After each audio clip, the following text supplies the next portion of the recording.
Hello everybody, I'm Jay and welcome back to True Fan Forum.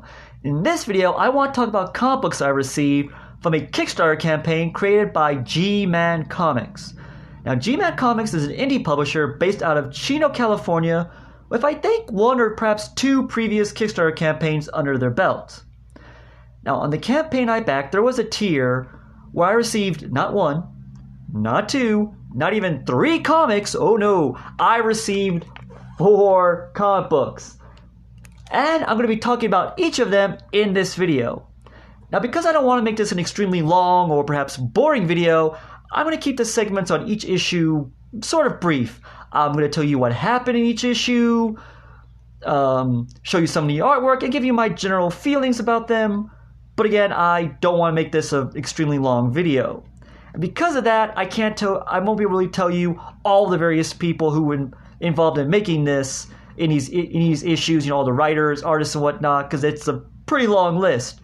But there are a few names I want to mention, as I believe they are some of the big people involved in this company. Well, first off, there's Rick Offenberger, who is editor-in-chief of GMan Comics, as well as a writer on several of the stories. He's a creator or co-creator of a lot of the characters. He's definitely, like, say, a sort of a foundational presence in the company. There's also Jim Burrows, Eric N. Bennett, Gilbert Monsanto, who all act as sort of like editors, writers, artists. Again, people who have contributed a lot to this company. I'm really sorry I couldn't mention everybody, but it's just a long list to get through, and I'd just be confused over everybody. One other thing before I get into discussing the comic books, I do want to mention that as of the making of this video, GMan Comics has another campaign on Kickstarter. I believe they've already well exceeded their funding goal with several days to go. It looks like they got some interesting stuff lined up.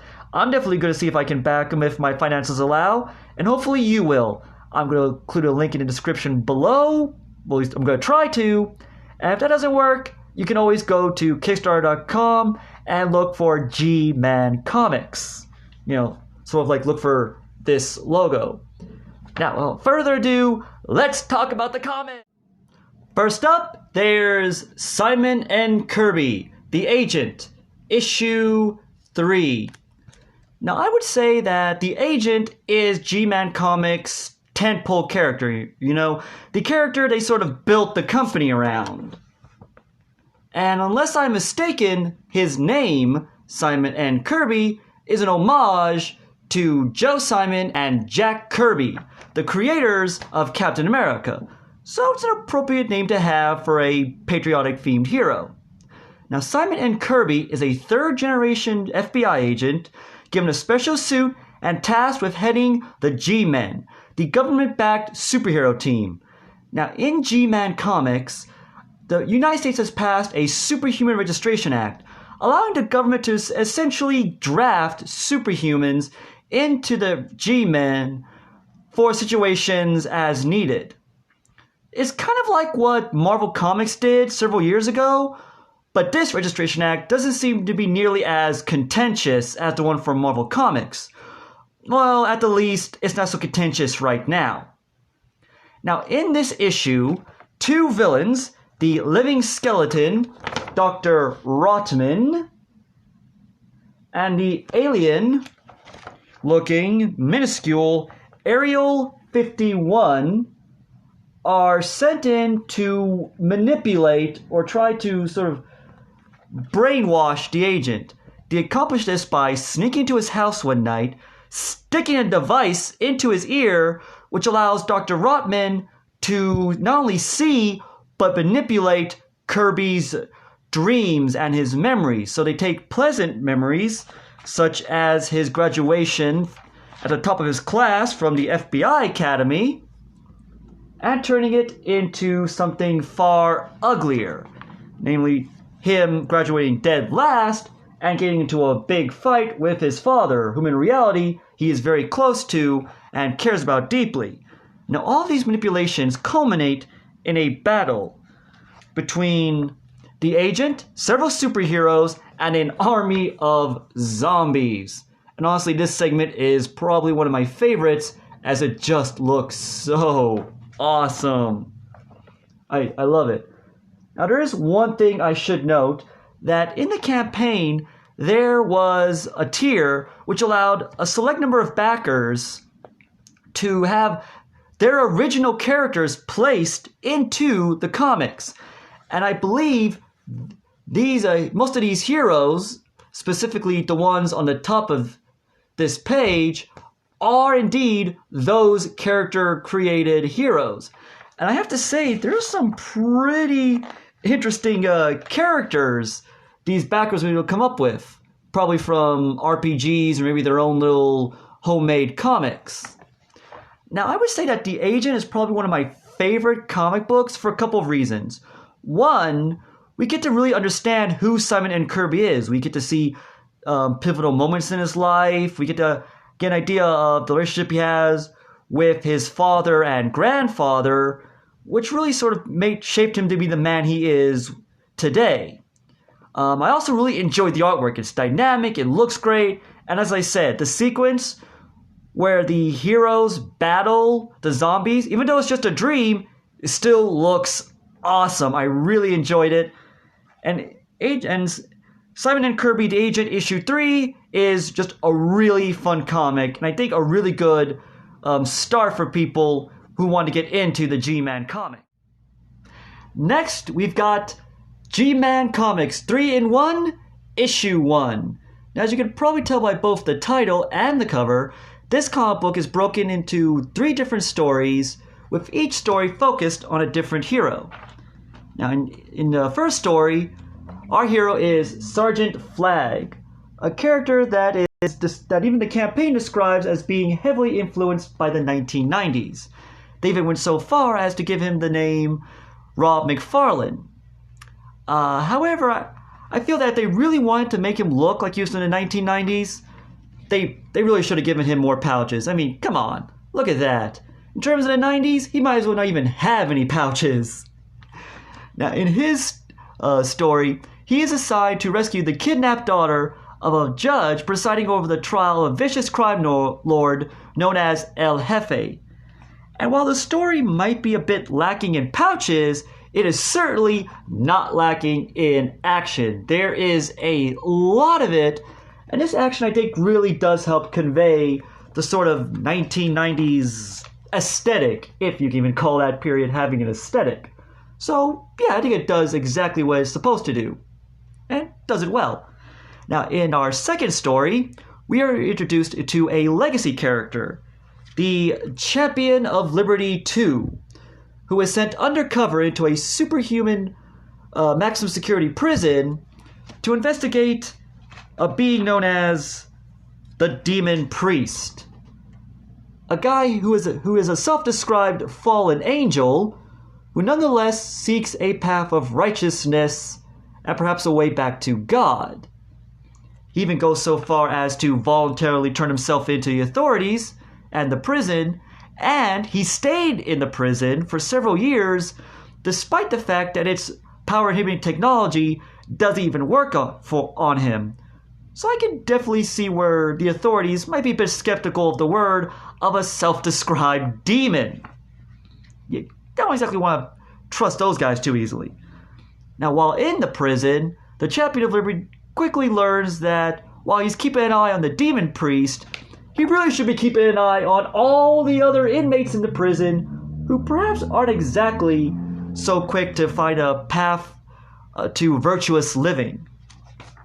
Now, in our third and final story, we are shown yet another legacy character, the third American Eagle, who swoops in to stop the rampage of a villain known as the Brain Bruiser. I kid you not, that's his name. A villain given vast psionic abilities through experimentation. Now, while he does have some impressive psionic abilities like psychokinetic blasts, his intelligence is still that, I would say, of a bowl of potato salad. So, vicious, strong, but stupid. And that, folks, is GMan 3-in-1. Three very simple, very quick stories that I think do their jobs well. You know, a lot of action, a little bit of character development, and just fun. And I have to say, I kind of like this format, because even though you don't get quite these sort of character development and plot lines from one story, dividing it up into multiple stories allows them to put in several different characters, which gives the readers a chance to at least catch a glimpse of different characters and perhaps maybe, find their own new favorites. So I like the format, and I do like what they actually were able to do with that format. Like I said, quick and fun. Our third comic book up is GMan United Issue 1, which features 4 very brief stories. Now, in our first story, we are introduced to our cover characters, Terra Noir and Pocahontas, the Irish Indian. I kid you not, folks, that's her name. Apparently, she claims to be just a tiny little bit Native American, which means it's okay to call herself Pocahontas and to dress in a costume that makes her look like she's going to a Village People concert. Let's move on, shall we? Now, in the story, Terra Noir and Pocahontas are in a debrief where they're discussing their actions during a protest that had gone violent, giving their own particular view of the same event.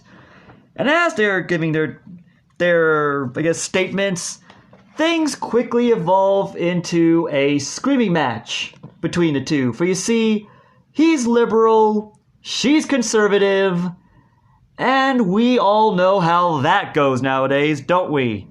And just look at the poor agent. He looks like he would rather be arm wrestling Godzilla than listening to those two. Can't say I blame him. But when a disaster occurs, the two are able to somewhat put aside their differences in order to go and help rescue the victims. And in the process, I believe they do sort of gain a little bit of respect for each other. They'll probably continue arguing, but at least there's some level of respect. Now, while this comic book does touch on how modern American political discourse has basically turned into Thunderdome, I really don't feel that it's trying to sort of advocate for one side or the other or trying to make one side look better than the other. It's a very, sort of a middle-of-the-road approach, which I definitely appreciate. And I really like the idea of showing two characters who are so opposed to each other on almost every level, still able to put aside those differences for the greater good, for a greater purpose. I really like that. And it's probably not the first time I've seen something in the comic books I really wish would happen in real life. Oh boy. But that's another topic entirely. Let's continue going. Let's continue on to our second story, which features the Energist, as you can tell, energy manipulating hero who goes on a rescue mission to save his niece Irene, a sort of aspiring private investigator who, while trailing a criminal, is captured for the 5th time. Yeah, if she's going to be a private investigator, she really needs to work on her surveillance skills, because they stink. Now, in our third story, we get to see our old friend, the absolutely 90s-tastic Sergeant Flag, as he is sent on a rescue mission of his own into the mystical world of Kauai, which is in itself connected to the equally mystical Halflands, a dimension that land that plays a pretty prominent role within the G-Man universe. Now, while Sergeant Flag is going to go on this mission, he's not happy about it, because according to him, he hates going to Kauai. Nothing works, and everything there looks like an old hippie poster. And honestly, when we see him in Kauai, he's not wrong, because this is the art style for when he is in Kauai. And yeah, I can definitely see all of that appearing in either some sort of stoner magazine. Or actually, some of it does kind of remind me of that one character in the Ralph Bakshi movie Wizards. You know what I'm talking about? The short dude, the good wizard. Yeah, he looks like he would fit right in Kauai. Because, dang, that place is crazy looking. Now, our fourth and final story features the hero known as Outrage, leader of her own small little team, Invictus. Now, in this story, the agent is trying to convince her to join G-Man, but she has absolutely no interest in joining a government-backed team. Because you see, while I sort of claim that the Registration Act in this universe is sort of like a draft, she, however, sees differently and feels that the government cannot compel her to do anything. And as she's a lawyer, she probably knows what she's talking about. But when a cult tries to summon demons in the middle of a city park, she, along with the rest of Invictus, jump in to beat back the baddies. Because even though she doesn't particularly seem to like the government or authority, she's still a hero, and she will help innocent people. I believe her dislike for the government stems from the fact that her great-grandfather was experimented on in something called the Tuskegee Protocols, which, yes, does have some sort of kind of tenuous comic book relationship to the infamous Tuskegee experiment.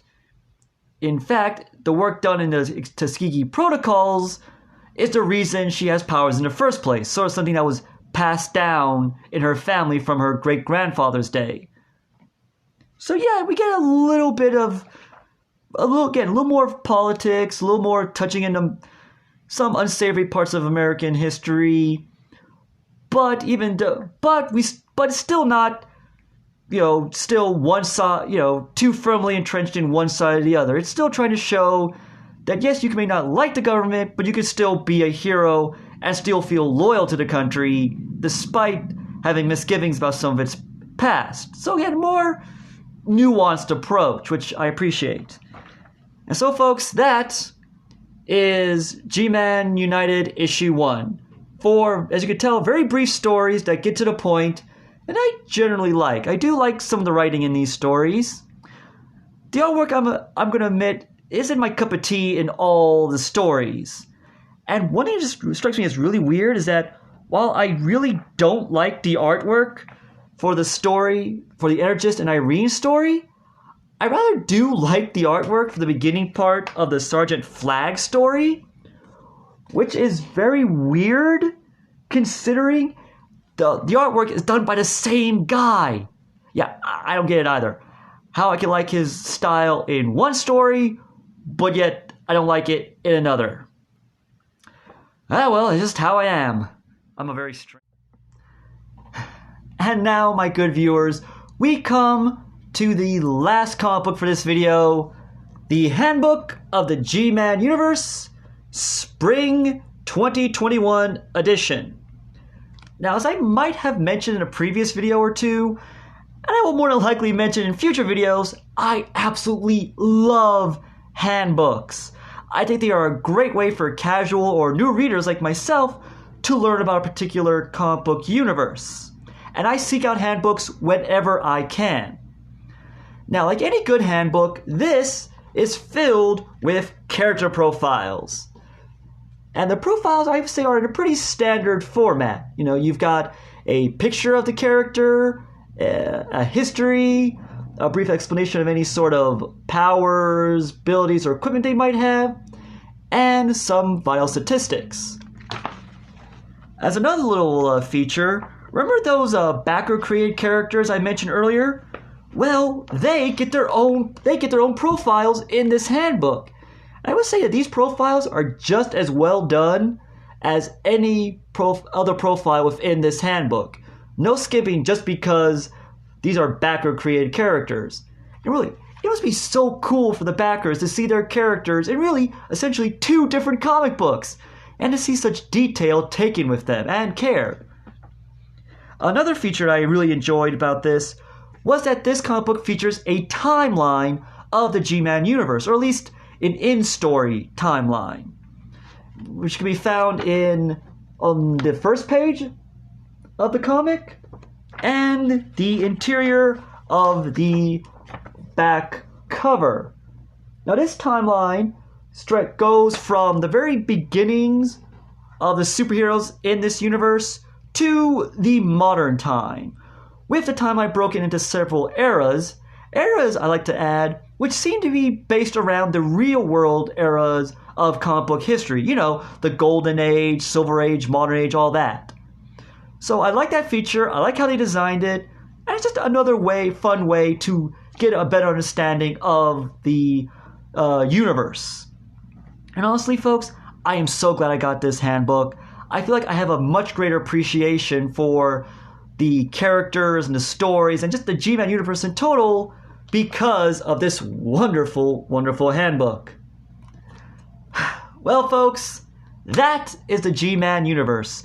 A really cool, really fun line of comic books that I feel the people behind it really care about what they're doing. They're trying to create not just one or two issues, but they're trying to create a lasting company that go on for years and years and years.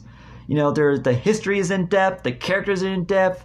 This is just as good as comic book as any other bigger publisher you're going to find. Like, you know, honestly, this universe feels like, give enough time and attention, yeah, it could be DC, it could be Marvel, it could be, you know, one of those other great comic book histories and universes, because honestly, it's got that much attention paid to it.